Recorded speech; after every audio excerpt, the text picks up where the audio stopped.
the Bush administration eagerly exploited post 9/11 sentiment, channeled it into a wrathful direction, and pursued a foreign policy in its first term that was basically the geopolitical equivalent of a psychotic episode.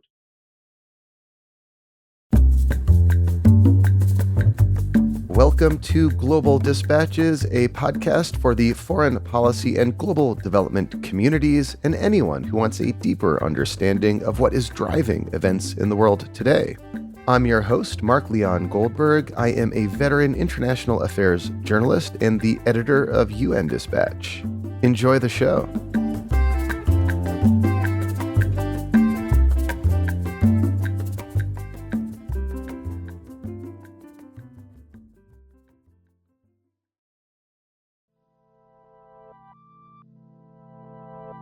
It was 20 years ago this month that the George W. Bush administration began its ill-fated invasion and occupation of Iraq. The ostensible justification for this war of choice was that the Iraqi regime had weapons of mass destruction that it might someday use against the United States. This premise proved to be false, and today the Iraq War is widely regarded to have been a massive strategic blunder. It resulted in the deaths of over 4,000 American service members and hundreds of thousands of Iraqis. I'm joined today by journalist Spencer Ackerman, who, when we were both early in our careers, was one of my go-to sources for news and analysis of the unfolding disaster of the U.S. occupation of Iraq. In our conversation, we ask the question, now with 20 years of hindsight, why did the U.S. launch this war? We also discuss the many lasting legacies of this decision on U.S. foreign policy and international relations today. Spencer Ackerman is a foreign policy columnist for The Nation and writes the newsletter Forever Wars. He is the author of what I believe to be the best foreign policy book of the last decade, Reign of Terror: How the 9/11 Era Destabilized America and Produced Trump. I highly recommend this book, which is now out on paperback. As always, if you have recommendations of topics I should cover, people I should interview, or you have anything on your mind, I would love to hear from you. You can use the contact button on globaldispatchespodcast.com to reach me. I read all of your emails. I'll respond to all your emails. Thank you. Now here is my conversation with journalist Spencer Ackerman.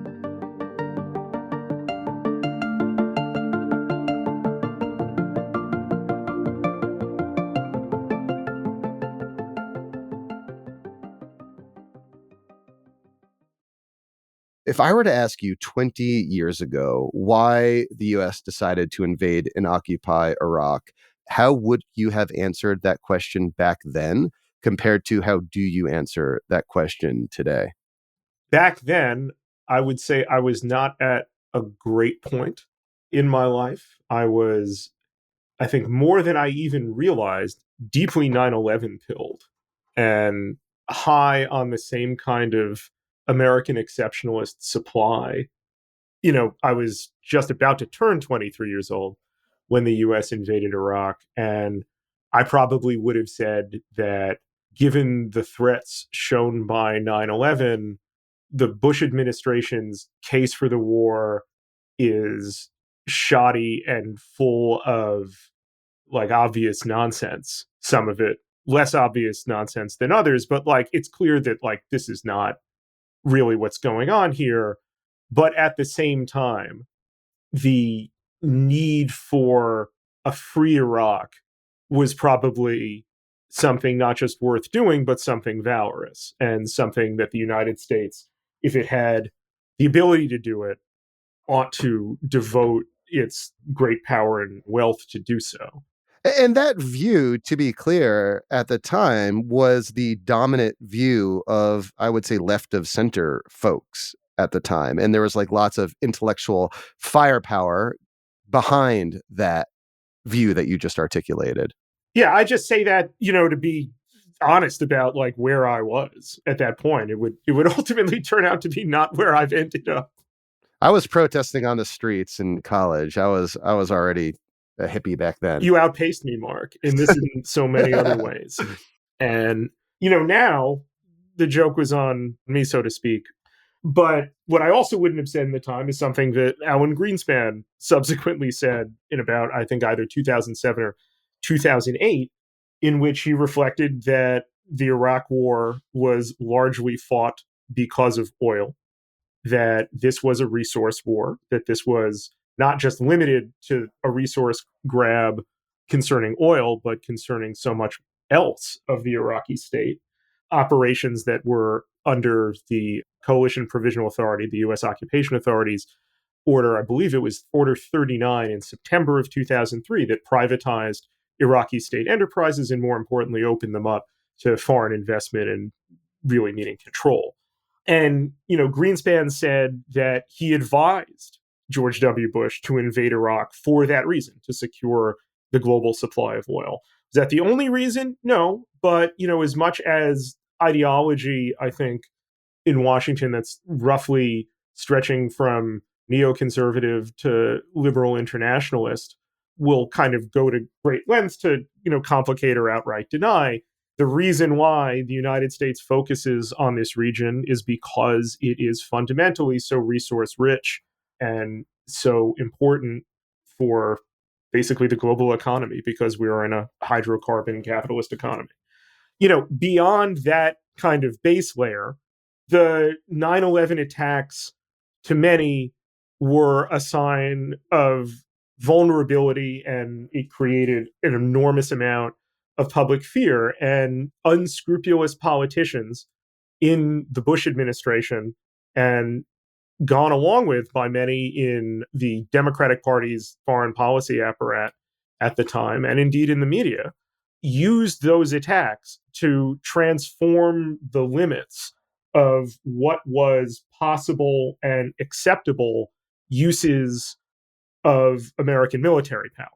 Not obviously unlike any that had ever come before, but operating with minimal constraints, whereas previously there would have been even more opposition to invading and occupying Iraq and remaining in that position than there were. It would have been vastly more difficult had 9/11 not happened, and had the Bush administration not made the most hysterical and fear inducing argument, to the point where, even though Bush stopped somewhat short of saying this, on the eve of the invasion, something like 70% of the country believed that Saddam Hussein bore some responsibility, like active responsibility, for 9/11, which was never true. And there was like this concerted effort by supporters of the war to muddy those waters and to try to make the case that Saddam had something to do with 9/11, again, in order to like justify an invasion and an occupation that they were promoting at the time. You just briefly touched on this, but in addition to, I guess, what's fundamentally like an imperialist project of resource extraction in a foreign country, what role do you believe that ideology in general and neoconservatism in particular played? And how would you define neoconservatism as it existed back then? So, as it existed back then, neoconservatism was fundamentally an imperialist project, highly militarized vision of foreign policy that also had to do with a certain sense of American messianism. That, in one sense, and you saw this in a lot of neoconservative, overwrought laments for the supposed peace period of the 1990s, that there was something that would be allowed to corrode in the American character if the United States were not waging some history generating war. And after 9/11, many neoconservative adherents within the Bush administration had the sponsorship, because this was fundamentally a bureaucratic alliance that served each other's purposes, with traditional American militarists like Dick Cheney and Don Rumsfeld, who were very interested in maximizing the American unipolar moment after the end of the Cold War to ensure a sustained period of American dominance geopolitically and geoeconomically throughout the next century.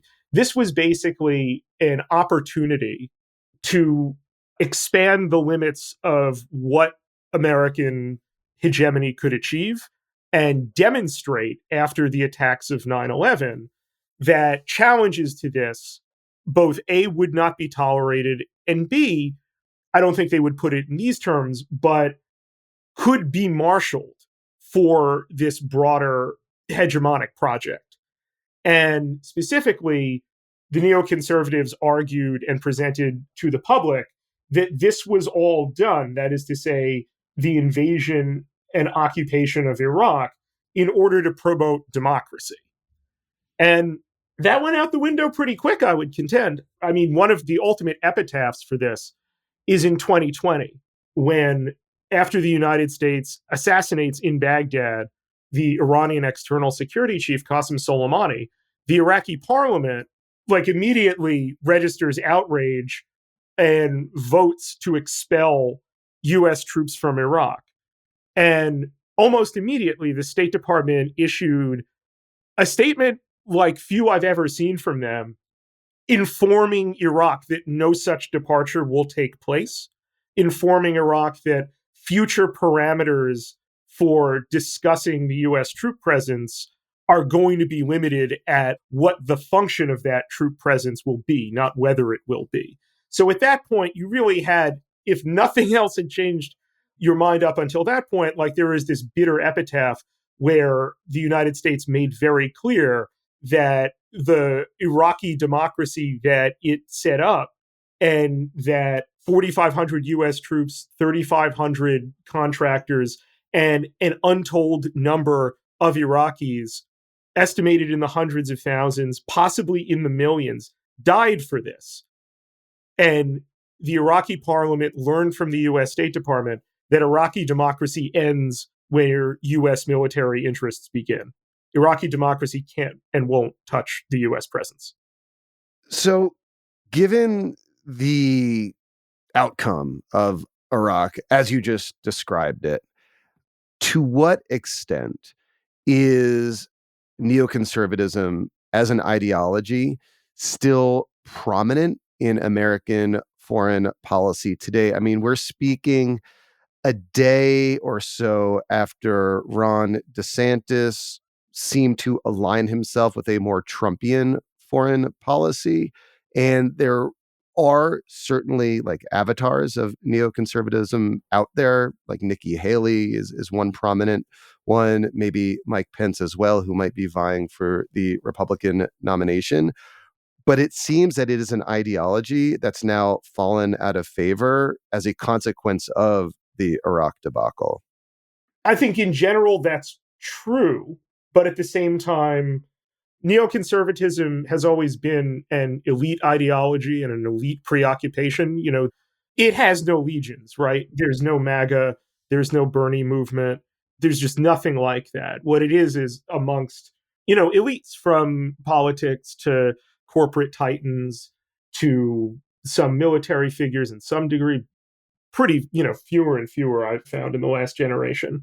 But, the truth is also that neoconservatism drew upon really long-standing established patterns of American imperial practice, that it is often a matter of degree to which liberal interventionism and neoconservatism disagree, and the degree to which that disagreement is about means and not about ends. And I read recently, the warnings of Bob Kagan about, what is necessary against Russia and what is necessary against China, as two cold wars simultaneously seem to be coalescing. And so that should, demonstrate that there is still an elite appetite for this, because there is so much of patterns of American geopolitical, geoeconomic practice that align with neoconservatism, and that neoconservatism can, with a great degree of intellectual honesty about this at least, say, no, we are an authentic and longstanding American intellectual tradition about foreign policy. So I wanted to ask you about the legacies of Iraq on U.S. foreign policy today. I do also want to acknowledge something that you did, that obviously one of the most important legacy is the hundreds of thousands of Iraqis killed and the some 4,500 Americans dead in the war. But looking at the impact of the decision 20 years ago to invade and occupy Iraq, and the lasting way that that has shaped American views about foreign policy, it would seem that, just as you acknowledged at the start of the conversation, that one of the reasons that Bush was able to launch this invasion and occupation of Iraq was that the American people overwhelmingly supported it. I'd say that one of the legacies of Iraq today is that the American public is kind of chastened a bit and is less willing, or less predisposed, I should say, to military adventurism. Do you agree with that? I have some disagreements. I think, in general, people like us who talk about foreign policy and national security tend to conflate poll numbers for depth of support. The fact of the matter is foreign policy, there are many things about the American project right now that are pretty undemocratic. But, foreign policy, even in its normal, whatever normal means for, the American last century, at its normal kind of resting state, is going to be a pretty undemocratic enterprise. And so I think it misstates things to cast the Iraq War as a popular enterprise, as if people were out in the streets demanding an invasion, when in fact what was happening was people were out in the streets demanding that no such invasion occur. What I mean by that is that the Bush administration eagerly exploited post 9/11 sentiment, channeled it into a wrathful direction, and pursued a foreign policy in its first term that was basically the geopolitical equivalent of a psychotic episode. And it used the way that they were able, through fear mongering, through, calling triple amputees from Vietnam, mashing up their faces with Saddam Hussein and Osama bin Laden. And you're referring to the Georgia Senate campaign, Max Cleland. Who voted for the war, and that still happened to him. For those who may not remember, in the 2002 election, the Republican Party, with the full support of the White House, basically made the war on terror a voting issue, and you were either with Bush or you were with the terrorists. And they were very happy to use that message. It was a moment where you saw how the Bush administration very clearly was willing, able, and eager to use the post 9/11 political climate when it favored them. And accordingly, after that, the numbers for the war, I don't think really generated any of that. It was a reflection of that already being out there. So I don't know if that counts as a quibble, but I don't think that we can really say the Iraq War was, the result of public enthusiasm. I think that what existed for it was channeled and directed in a pretty cynical fashion. Nevertheless, the legacies of the Iraq War are so many. Behind that question, that presentation, is something very true, which is that seeing not just how cynically the war was marketed to America, it was delivered. I think this gets, somewhat less appreciation than it ought to, on promises that all of these amazing things would happen, that we would be greeted as liberators, that, Iraq would become this new ally, that a new birth of freedom would bloom in the Middle East and accordingly wipe away any enthusiasm for Al Qaeda, which was always a vastly overstated phenomenon as well, one that meant the end of a tremendous amount of people. All of that, when that started to be exposed for being really bitter at the minimum misforecasts and deep acts of irresponsibility, violations of the public trust, and violations certainly of international law, that made the enterprise crater and made people so much less receptive to a foreign policy that dressed, militarism up in the most cynical and idealistic of presentations. That's one. Also, we live in, a moment where the United States likes to say, with justification certainly with Russia, that it is having the great powers, China and Russia, routinely violate the rules-based international order, or, in China's case, it's usually something more like shows that it's not interested in abiding by the established rules of the rules-based international order and so forth. This was a period in history where America was at the absolute apogee of its power and faced the fewest constraints, even in a setting of global hegemony after 9/11. And this was how the United States exercised that power, by blatantly violating the United Nations Charter, engaging in an act of, you can only call it aggression in the parlance of international law. This was an aggressive war, justified ultimately baselessly. You can scale that up to deceitfully. And nevertheless, when the United States violates all of that, it does so claiming that ultimately it will strengthen that international order. George Bush used to say that this, he would urge the United Nations to vote for the Iraq invasion, to bless the Iraq invasion, by saying, put some calcium in your backbone. This will make the world safer ultimately. In 2007, Vladimir Putin goes to the Munich Security Conference, and ever since 2014 and then again in 2022 with the full Ukraine invasion, we've gone back to the Putin speech at Munich again and again. One of the things that I think the United States has not faced, and I write extensively about how the United States has tried again and again and again, successfully usually, to defer a reckoning for what it did in Iraq, is Putin basically says, great international order you've built here, really rules-based, and you've set everything on fire. Like I said would happen, like Chirac said would happen, that is the leader of France, and like Schroeder said would happen, like the leader of Germany. And I'm not going to abide by this anymore. This is nonsense. This is a clear application of American aggression and raised to appear as if it is, in effect, anything Americans do internationally is lawful. And whoever they say are the lawbreakers are the lawbreakers. That's really the heartbreaking, the worst person you know made a great point meme. But in addition, Putin's apologists point to that speech and believe that Putin was saying he wanted to be an alternative to that world. In reality, as we've seen in Ukraine, as we saw, even earlier in Georgia, what Putin was saying was, I'll have what she's having. Putin was saying, if this is the way the United States guarantees an international order and calls it rules-based, that's absolutely nonsense and nothing more than the prerogative of the states powerful enough to do that, and I'll take that for myself.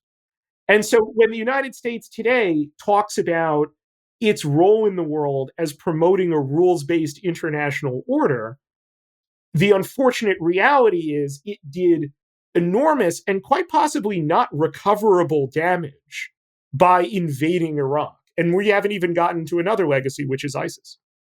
So 20 years on, it's clear that the shockwaves from shock and awe are still reverberating.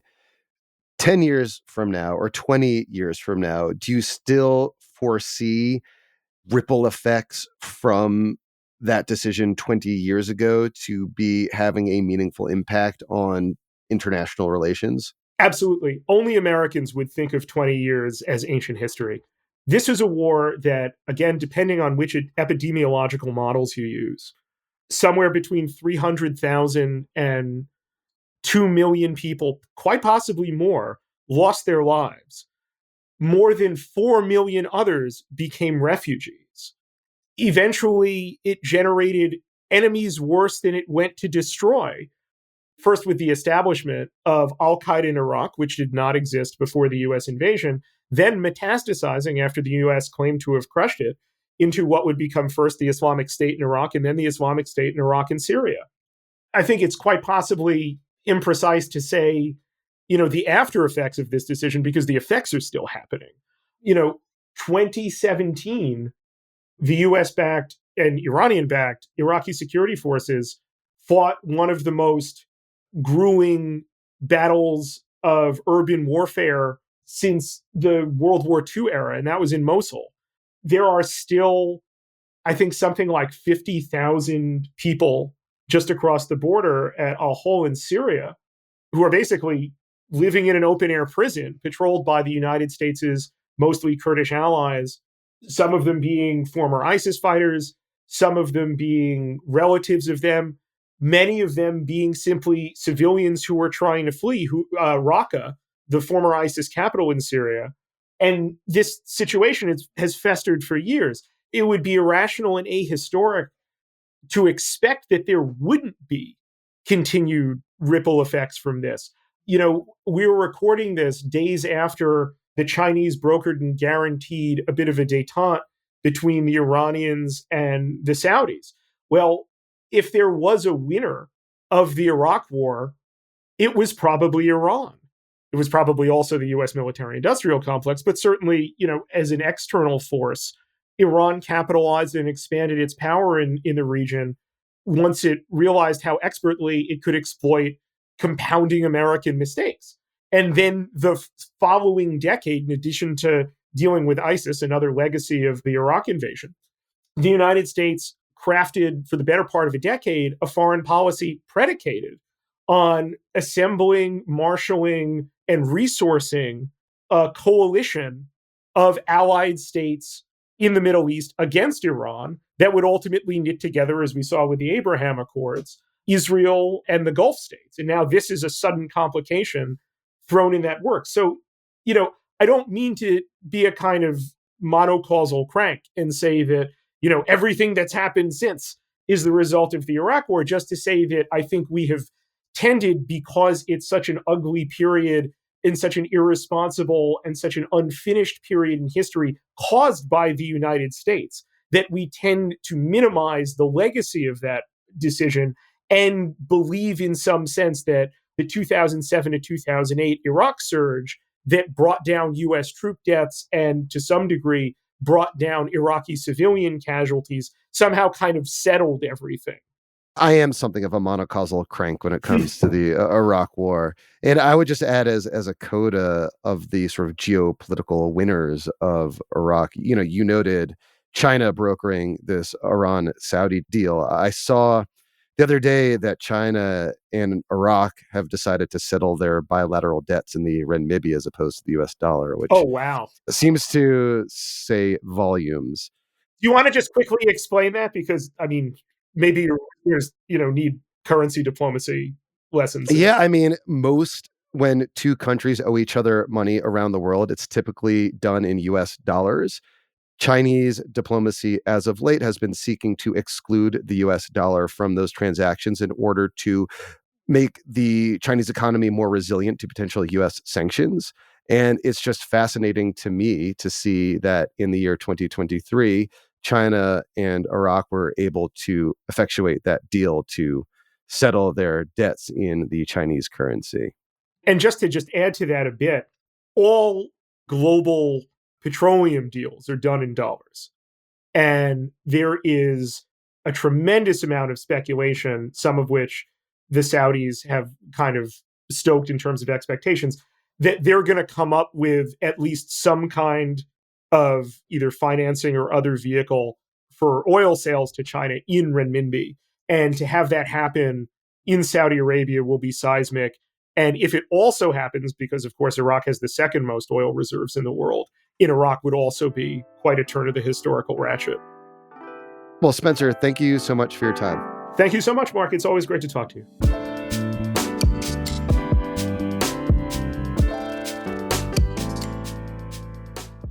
Thank you for listening to Global Dispatches. Our show is produced by me, Mark Leon Goldberg, and edited and mixed by Levi Sharp.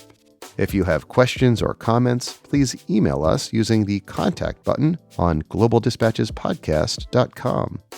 Before you go, do take a moment to show your support for the show by becoming a premium subscriber.